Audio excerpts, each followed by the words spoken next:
ఈరోజు బుధవారం శ్రీ పంచమి. చైత్ర శుక్ల పంచమిని కల్పాది తిథి అంటారు. కల్పాదితో పాటు ఈ రోజును లక్ష్మీ పంచమి అని పిలుస్తారు. వేదకాల విభజన ప్రకారం లక్ష్మీ పంచమి రోజు కల్పం ప్రారంభానికి సంబంధించినది.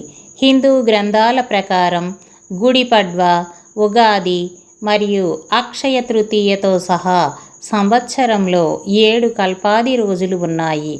ఈరోజు లక్ష్మీదేవికి అంకితం చేయబడింది. ఆమె సంపద మరియు శ్రేయస్సు యొక్క దేవత. లక్ష్మీ పంచమిని శ్రీ పంచమి లేదా శ్రీ వ్రత అని కూడా అంటారు.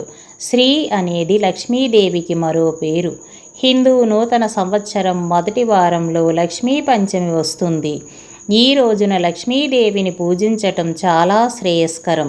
ప్రజలు లక్ష్మీ పంచమి రోజు ఉపవాసాన్ని పాటిస్తారు మరియు ఇంట్లో మరియు కార్యాలయంలో లక్ష్మీదేవిని పూజించి వ్యాపార సంస్థలు మరియు వ్యాపారులు లక్ష్మీ పూజ చేస్తారు.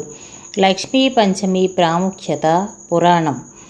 చైత్రమాసంలో శుక్లపక్షంలోని 5వ రోజున శ్రీ లక్ష్మీ పంచమి జరుపుకుంటారు.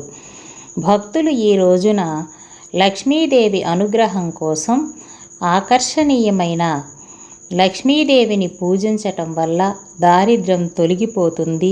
కష్ట సమయాల్లో తమ వృత్తి, శ్రేయస్సు, వ్యాపారం లేదా సంపదకు సంబంధించిన సమస్యల సమయంలో లక్ష్మీదేవిని మంత్రాలను పఠించడం, ధ్యానించడం ద్వారా పూజిస్తారు.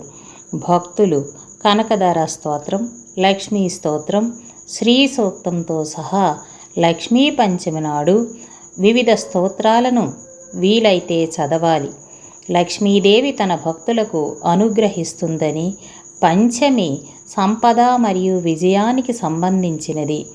లక్ష్మీదేవి విజయం మరియు సంపద యొక్క దేవతగా పరిగణించబడుతుంది. లక్ష్మీదేవి అత్యంత శక్తివంతమైన దేవతలలో ఒకరు. చైత్ర శుక్ల పంచమి రోజున మహాలక్ష్మీదేవిని వివిధ మంత్రాలు, స్తోత్రాలు మరియు ఇతర పవిత్ర ప్రార్థనలతో పూజించడం వృధా కాదని పురాతన కాలం నుండి నమ్ముతారు.